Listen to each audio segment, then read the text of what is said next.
What would it be like to be a fully mature, self-actualizing, fully functioning human being?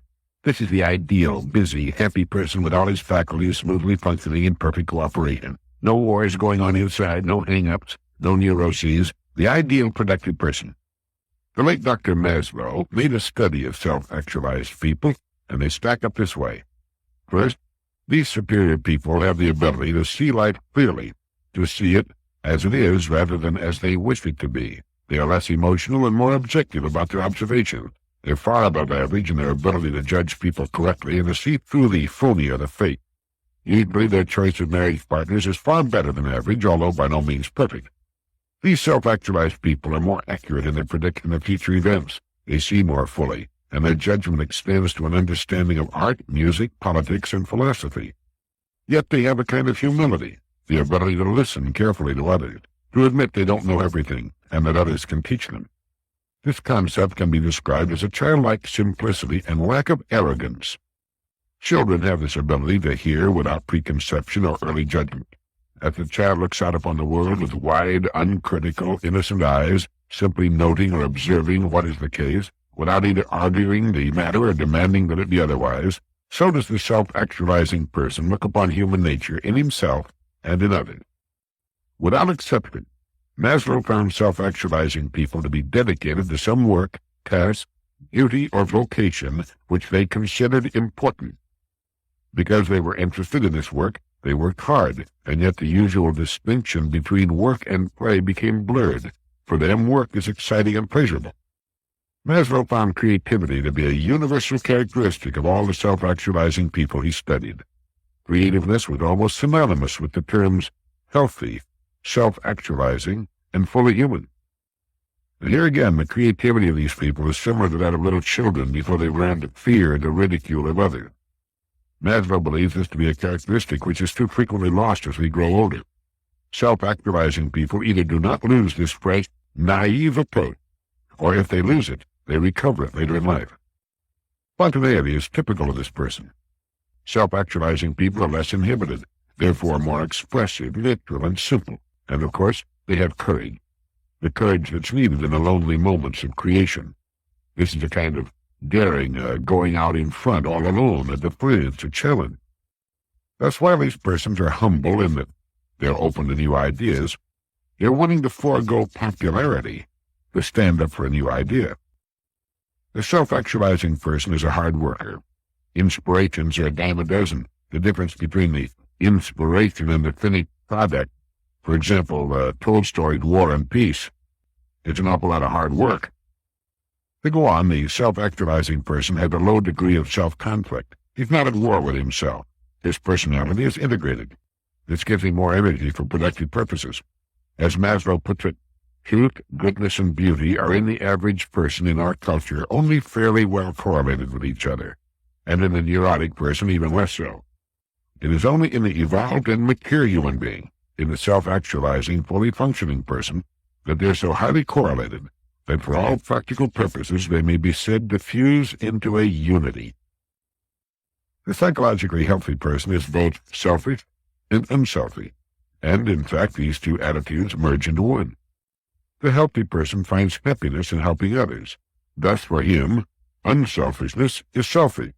They get selfish pleasure from the pleasures of other people, which is a way of being unselfish. Or saying it another way, the healthy person is selfish in a healthy way, a way which is beneficial to him and to society too. Research indicates that the healthy person is most integrated when facing a great creative challenge, some worthwhile goal, or a claim of serious threat or emergency. The mature person has a healthy respect for himself, a respect based upon knowledge that he is competent and adequate, and while not dependent upon it, frequently receives deserved respect from others. Such a person does not need or value unwanted fame or notoriety. He's in control of himself and his destiny. He's not afraid of himself, ashamed of himself, or discouraged by his mistakes. He makes mistakes, but takes them in stride. The psychologically healthy person is highly independent, yet enjoys people. He's free. He resists the dictates of culture when it does not agree with his point of view. The average person is motivated by deficiencies.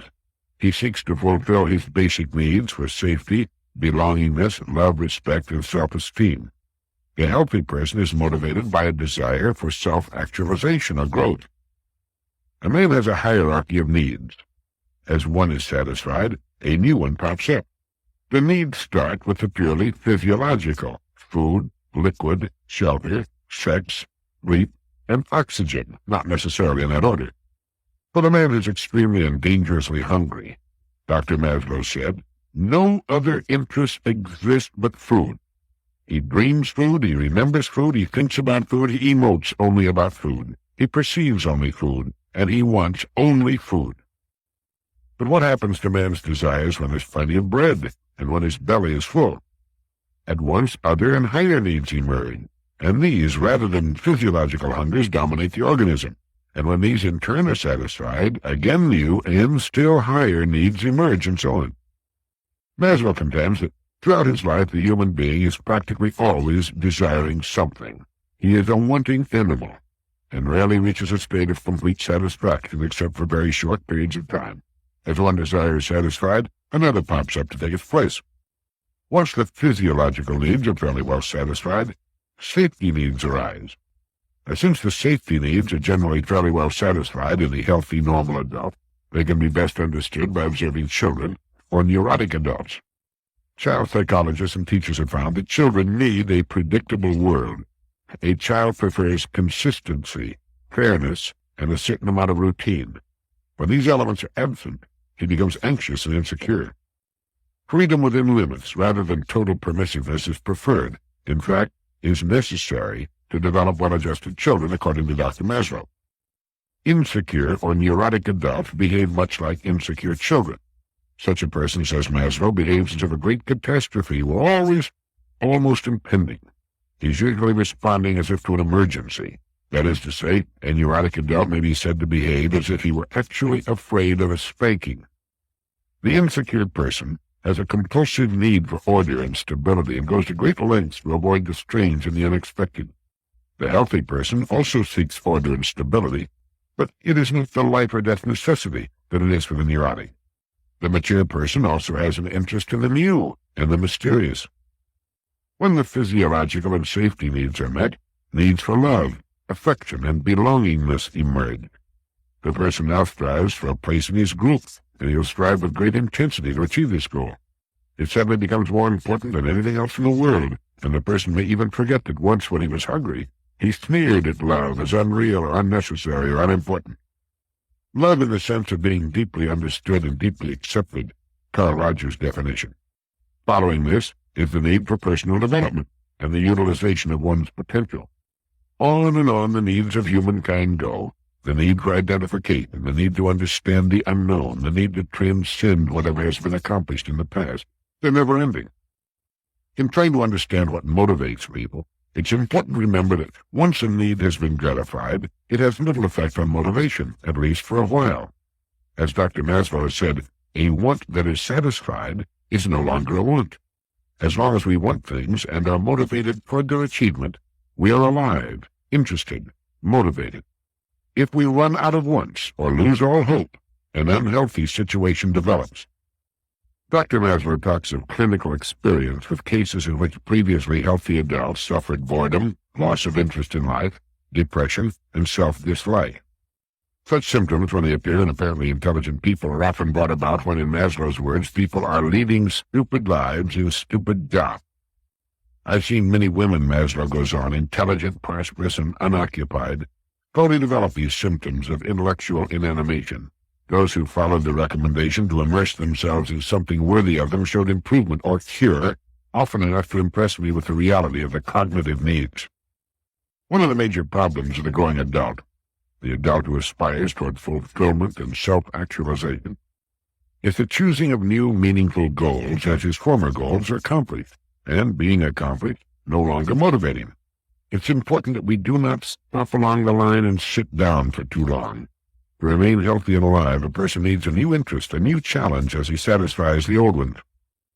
If a person aspires to a certain level in the business world, a certain income, and reaches it, and if it's quite adequate for his needs, it won't motivate him for very long. Something new must be introduced. If the man doesn't find it, then management should, if the man is to continue to grow and make a major contribution to the organization and to himself. Motivating people is as important for the people as it is for the vitality of the organization, whether the organization is a family unit, a school class, a research organization, or a business concern. Some people are self-motivating.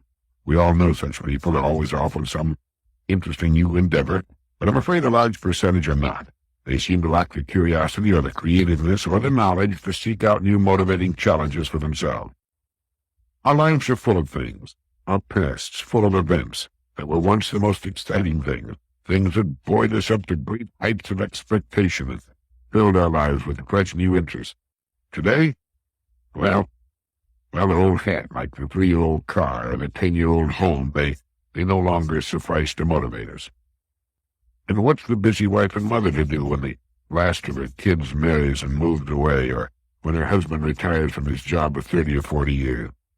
We must consciously see to it that we do not run out of want, that we can still sit down and make out a want list and find ourselves getting that old excitement again for something new to plan and work for it. The human being needs desperately that carrot on the stick. Dr. Maslow said to his students, if you deliberately plan to be less than you are capable of being, then I warn you that you will be unhappy for the rest of your life. You will be evading your own capacities, your own possibilities.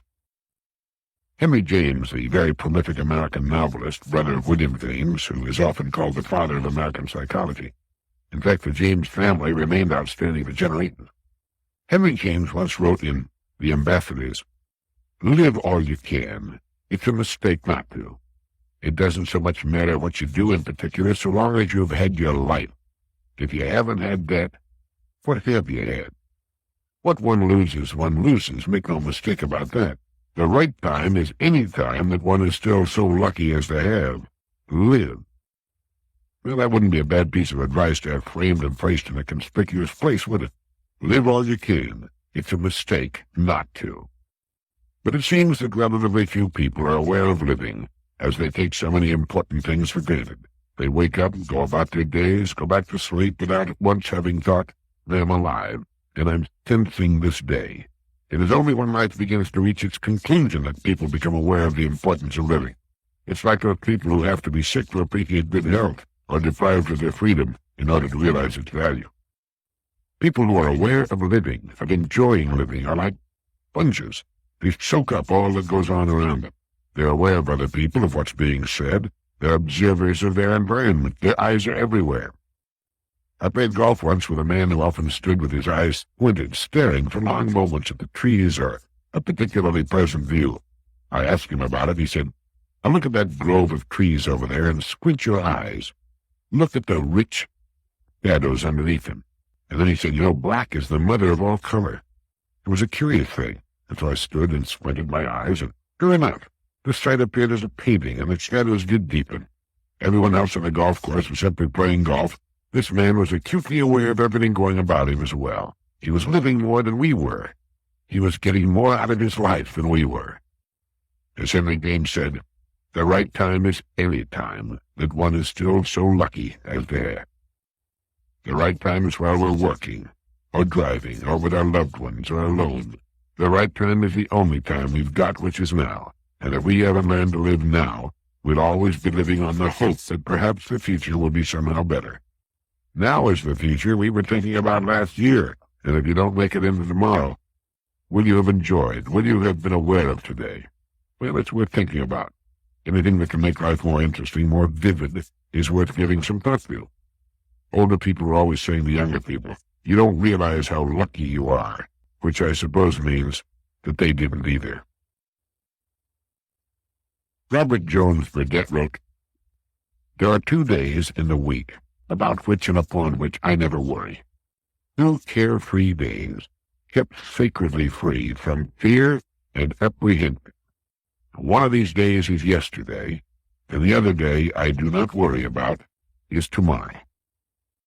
It isn't the experience of today that drives men mad. It's the remorse for something that happened yesterday and the dread of what tomorrow may disclose. It's good, isn't it? It reminded me of the line in Matthew in the New English Bible in which easily is quoted as saying, "So do not be anxious about tomorrow. Tomorrow will look after itself. Each day has troubles enough of its own. If a person could take Robert Burdett's advice to heart, if he could keep those 2 important days free from fear and apprehension, if he could never be remorseful about yesterday or concerned about tomorrow, it would do a lot more than lift a great load from his mind. It would cause him to concentrate on the only time we have, which is right now. If we handle today properly, we need take no thought about tomorrow. When tomorrow comes, we can handle it as best as we can, and it'll take care of the day after.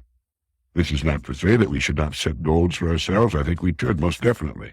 But once we know what our goals are, we can quit worrying and set ourselves to today's task in the calm assurance and expectation that we'll reach the goals we've set in good time. Living is like building a house with bricks. You can set only one brick at a time. You can live only one day at a time. We all know this. Understanding it is not difficult, but doing it is something else again. We need, I think, some kind of reminder every morning, perhaps, at many times during the day, until we can form the habit of living in which someone called daytime compartments. This is a panic-proof way to live, because we can almost always handle the events of today. It's the imagined disasters of tomorrow or next week or next year that tend to wear people down and make negative mistakes of it. Moreover, by living today and doing the best we can with today, we won't have remorse tomorrow. We tend to be satisfied with what we're doing, even as we strive to improve. Each of us has 1,000 times approached a period of his life with fear and apprehension, only to find the problem solved one way or another on the appointed day. Perhaps we were not always happy with the solution, but the problem was met, resolved, and we moved on by it. If we had not worried about it, we would have spared ourselves many unnecessary hours of fear and upset. We need only do the best we can to handle the problems of today, and in so doing prepare ourselves for the tomorrow we hope will make its appearance. Burdett's quote, "There are 2 days in the week about which and upon which I never worry. 2 carefree days, kept sacredly free from fear and apprehension. One of these days is yesterday, and the other is tomorrow." I was chatting with a West Coast psychologist and management consultant the other day. He's also an author of some note, and he happened to mention that he's conducting classes in prosperity. That is, he's tried to teach poor people how to become well-to-do and prosperous. How well he succeeded at that, I have no way of knowing, but I have little doubt that the subject can be taught. There are thousands of books on how I made $1 million in the stock market, or in raising chickens, or real estate, or in mail order. It isn't so much the kind of business chosen, or the line of work, possible to become prosperous in any line. It isn't what you do that's so important. It's more a matter, at least in the beginning, of our attitude. As the late Ernest Holmes once put it, prosperity just doesn't happen. It's at first a state of mind. Do you remember that famous comment of Mike Todd's? He said, "Being broke is a temporary situation. Being poor is a state of mind." Surveys have indicated that most people equate happiness with enough money to live well. Other surveys have proved that people who are well-to-do are generally happier than poor people. That makes sense. They have fewer worries. But you run into a great deal of skepticism when you tell poor people that prosperity depends more on the state of mind than on anything else. Few other objects are surrounded by as many myths, misinformation, and old wives' tales as is the subject of how to become prosperous. And my friend the psychologist told me that a series of questions can usually determine whether or not a person is going to make his mark financially. One is to ask the person how much money he intends to be worth by the time he's reached a certain age. This is followed by a question which asks, how much money do you wish you could be worth by the same age? If the 2 figures are the same, if the person being questioned intends to be worth the same amount he would wish to be worth, chances are he'll make it. He's serious about it, and he has the attitude that says, I will, not I hope I will. As Ernest Holmes put it, are you interested in making money and running your business successfully and getting a better salary? Of course you are. You want to be prosperous, and it's only right and sensible. The plain, practical, everyday problem of money-making is a definite part of living. The answer to it is summed up in these words. Prosperity awaits man's recognition and acceptance of it. Or it can be stated another way. Your financial success already exists, but it's waiting for you to see it and accept it as your own. Best decide on what is prosperity for you, and then head out, get busy, and it's usually a good idea to start where you are. There's possibly more opportunity lurking within your present environment than you can imagine. Once you create the proper mental attitude, the ideas you need will be attracted to you. They'll come right out of your own subconscious. Then if your attitude is still right, you'll act upon your ideas. But it all starts with the right attitude. As scientists delve deeper into the nature of what causes things to be as they are, they find themselves immersed in an unseen world of infinite intelligence, acting in a lawful and purposeful manner. What we encounter in the physical world appears to be but a manifestation of invisible cause. The distinguished psychologist and incidentally the inventor of the famous lie detector, William Moulton Marston, wrote, "For years as a psychologist, I've sought in the careers of great and everyday people the inner springs that make for successful living. There are two which seem to me of prime importance. The first is plain old hard work, governed by cool, logical thoughtfulness. The other is sudden, warm, impulsive act. Admitting that I can't name a single person of true accomplishment who hasn't forged success out of brains and hard work, I still hazard the sweeping assertion that most of the high spots and many of the lesser successes in their careers stem from impulses promptly turned into action. Most of us actually stifle enough good impulses during the course of a day to change the current of our lives. These inner flashes of impulse light up the mind for an instant. Then, contented in their afterglow, we lapse back into routine, feeling vaguely that sometime we might do something about it, or that at least our intentions were good. In this we sin against the inner self, for impulses set up the lines of communication between the subconscious mind and daily action. Said William James, "Every time a resolve or fine glow of feeling evaporates without bearing fruit, it's worse than a chance lost. It works to hinder future emotions from taking the normal path of discharge. Thus we fail to build up the power to act in a firm and prompt and definite way upon the principal emergencies of life." Well, Dr. Master wrote, "Once in Hollywood, where Walter B. Pitkin and I were retained by a motion picture studio, a young promoter presented an ambitious production idea to us. Well, the plan appealed to both of us. It was, I thought, distinctly worth considering. We could think it over, discuss it, and decide later what to do. But even while I was fumbling with the idea, Pitkin abruptly reached for the phone and began dictating a telegram to a Wall Street man he knew. It presented the idea in the enthusiasm of the moment. It carried conviction. To my amazement, a $10 million underwriting of a picture project came as a result of that telegram. Had we delayed to talk it over, we might have cautiously talked ourselves out of the whole idea. But Pitkin knew how to act on the spur of the moment. He had learned to trust his impulse.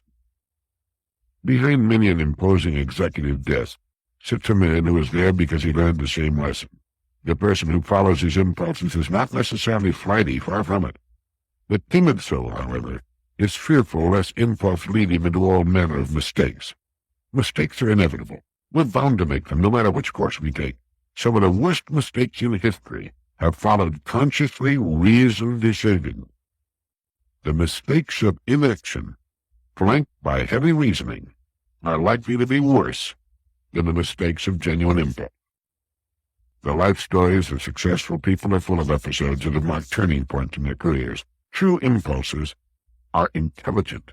They reveal the basic interests of the unconscious mind. In the winter of 1969, Stanford University printed an article by Dr. Willis W. Harmon, which I found to be of tremendous interest. Dr. Harmon suggests that when future historians look back on our time, it will not be the wars, riots, student protests, or even our technological and scientific advances they remember. He suggests that it will be something quite different from any of these, an event perhaps well symbolized by an obscure scientific conference held in Council Grove, Kansas in April of 1969. He further suggests that the consequences may be even more far-reaching than those which emerged from the Copernican, Darwinian, and Freudian revolution. It has to do with transpersonal psychology, that field of inquiry which deals with man's subjective experience, especially the transcendental kind. Early writing in this field were F.W.H. Myers' Human Personality and Its Survival of Bodily Death, Richard Buck's Cosmic Consciousness, William James' Varieties of Religious Experience, and Petirim Sorokin's The Ways and Power of Love. This new age we're moving into, Dr. Shapley of Harvard calls it the psychozoic age, is based on several propositions, the most important of which is that the potentialities of the individual human being are far greater in extent and diversity than we ordinarily imagine them to be, and far greater than currently in vogue models of men would lead us to think possible. Another is that a far greater portion of significant human experience than we ordinarily feel or assume to be so is comprised of unconscious processes. Now, this includes not only the sort of repressed memories and messages familiar to us through psychotherapy, it includes also the wisdom of the body and those mysterious realms of experience we refer to with such words as intuition and creativity. Access to these unconscious processes is apparently facilitated by a wide variety of factors, including attention, free association, hypnosis, sensory deprivation, special drugs, and others. Now, included in these partly or largely unconscious processes are self-expectations, internalized expectations of others, images of the self, and limitations of the self, and images of the future, which play a predominant role in limiting or enhancing actualization of one's capacities. But these tend to be self-fulfilling. Much recent research has focused on the role of self-expectations and expectations of others in affecting performance, and on the improvement of performance levels through enhancing self-image.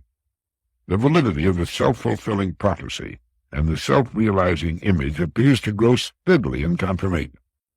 That April 1969 Council Grove, Kansas Conference on Voluntary Control of Inner States, co-sponsored by the Menninger Foundation and the American Association for Humanistic Psychology, represented an unprecedented assemblage of scientists working with altered states of consciousness. Now, what we're seeing is the scientific stamp of approval and deepening interest in what the ancient prophets told us we can do. We're beginning to find a new image of man. We will begin the cultivation of an enhanced self-image in each individual child. Perhaps now at last men will begin to truly discover who he is and what his true powers are. Sometime back, my old friend Dr. Herbert Otto wrote an article in the Saturday Review in which he pointed out how greatly we underestimate our true potentialities, and he explained why so many millions tend to withdraw from the world. It's because we are members of a pathology-oriented culture. Psychological and psychiatric jargon dealing with emotional dysfunction and mental illness has become the parlance of the man in the street. In addition, from early childhood in our educational system, we learn largely by our mistakes, by having them pointed out to us repeatedly, and all this results in early negative conditioning and influences our attitudes and perception of ourselves and other people. An attitudinal climate has become established, which is continually fed and reinforced. As a part of this negative conditioning, there is the heavy emphasis by communications media on violence in television programs and motion pictures. The current American news format of radio, television, and newspaper, the widely prevalent idea of what constitutes news, results from a narrow, brutalizing concept 30 or 40 years behind the time, and is inimical to the development of human potential. The news media give much time and prominent space to violence and consistently underplay good news. This gives the consumer the impression that important things that happen are various types of destructive activities. Consistent and repeated emphasis on bad news not only creates anxiety and tension, but instills the belief that there's little except violence and disasters and accidents and mayhem abroad in the world. As a consequence, the consumer of such news gradually experiences a shift in his outlook about the world, leading to the formation of feelings of alienation and separation. The world is increasingly perceived as a threat, as the viewer becomes anxious that violence and mayhem may be perpetrated on him from somewhere out of the strange and unpredictable environment in which he lives. There slowly grows a conviction that it's safer to withdraw from such a world, to isolate himself from its struggle, and to let others make the decisions and become involved. As a result of a steady diet of violence in the media, an even more fundamental and insidious erosion in men's self-system takes place. The erosion affects what Dr. Otto calls the trust factor. If we've been given a certain amount of affection, love, and understanding in our formative years, we're able to place a certain amount of trust in our fellow man. Trust is one of the most important elements in today's society, although we tend to minimize its importance. We basically trust people. And the consistent emphasis in the news on criminal violence, burglarizing, and assault makes slow but pervasive inroads into our reservoir of trust. as we hear and read about the acts of violence and injury man perpetrates upon one another, year after year, with so little emphasis placed on the loving, caring, and humanitarian acts of man, we begin to trust our fellow man less, and we thereby diminish ourselves. By undermining our trust, we become estranged from each other. Existing in a setting that provides as consistent inputs multiple irritants, ugliness and violence, and lack of close, meaningful relationship, man is in danger of becoming increasingly irritated, ugly, and violent. Maybe you saw the news item sometime back about a Canadian farmer who sold his Stradivarius violin for, I think it was in the neighborhood of $60,000. He sold it to the same New York City dealer he had bought it from many years before. The dealer paid him more for it than he'd paid. That's because the violin has appreciated in value over the years and because of the shrinking buying power of the dollar. But the farmer sold his precious violin by the world's most famous violin craftsman because, as he put it, "I'm getting old and I have no children to leave it to." By getting it back in the hands of the dealer, he knew that it would wind up in the hands of someone who would treasure it as he had, and he could use the cake. Antonio Stradivari, the Italian violin maker, lived from 1644 to 1737. That's 93 years at a time when the average life expectancy was around 30, and there's a story there. He worked alone, although later in his life his sons helped him. No committee advised him. No one made decisions for him. His tools were primitive, but that was not important. He put himself into his work. All the world's tools couldn't make up for that. When he was finished with an instrument, when he was sure that his work measured up to his own personal standards, he signed his name to it. And still today, more than 200 years later, his name is a household word all over the world. Ask anybody if he's ever heard of Stradivarius, which is the Latin pronunciation of the name. Throughout history, there have been many men with similar standards of excellence. Authors such as William Shakespeare, artists like Leonardo da Vinci, craftsmen like furniture maker Thomas Chippendale, and silversmith Paul Revere. Everything they did was done well, not because it had to be, but because they wanted it to be. They had only to please themselves, yet the product of their fertile minds and skillful hands are still collected and admired today. And what is it that causes one person to take pride in what he does, while others give little or no thought to the quality of their work? Do you know? Of course, when we were talking about Stradivari or Da Vinci, we were talking about great geniuses, towering talents who found their media and became great in them. There have been many other fine violin makers and artists who took just as much pride and care in their work, but lacked the same quality of talent. There are even today many thousands of craftsmen who will not turn out shoddy work, who will be glad to sign their names to their work. But I think you'll admit that they're in the minority. Perhaps they've always been in the minority.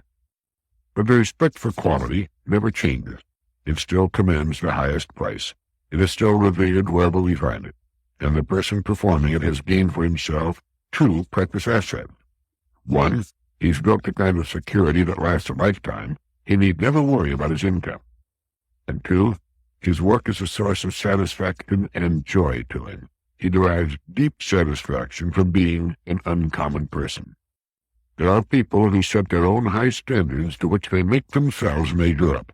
They're quite happy to put their names on their work, and their work will stand the test of time.